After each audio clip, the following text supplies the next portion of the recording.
Listen to this voice. Does it sound like a woman who's been missing for 14 months, telling her family that she's okay? I don't want anyone to know where I am at because I have a beautiful life here and people would just leave me alone. Sherry Rice says the voice is definitely not her missing mom, Nancy. I knew from the very beginning, their first two words, it was not my mother. She thinks it's this man pretending to be her mother. They're playing games with you. Her mom, Nancy, met Ray Carnican on Our Time, a dating website for people over 50 who are searching for love. He claimed he was a pilot.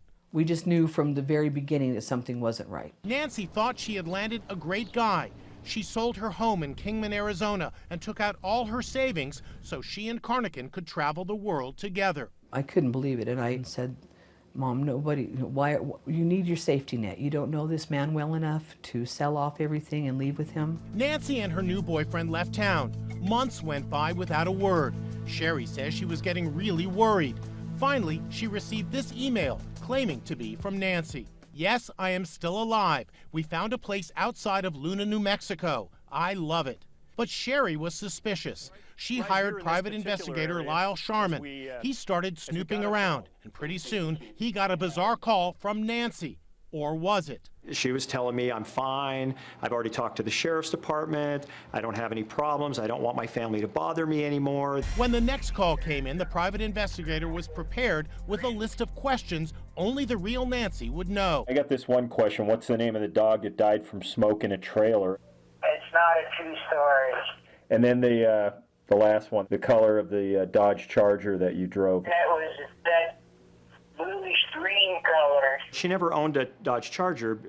My mother owned a Dodge Charger. I made that question up. In fact, he says so-called Nancy got all the answers wrong. We now believe that the voice on the recording is actually Ray pretending to be my mother. It turns out Carnican has quite a past. Authorities say his real name isn't Ray at all, it's Robert, and he has 18 other aliases.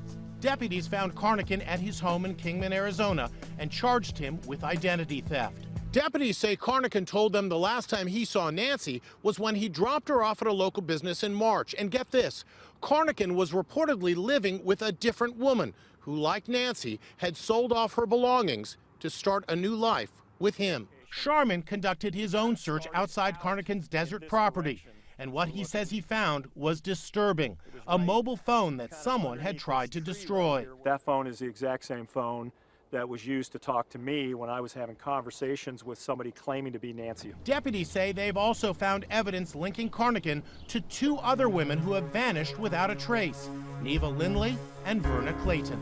Like Nancy, they fit the profile, lonely women looking for love. I think he is nothing but pure evil.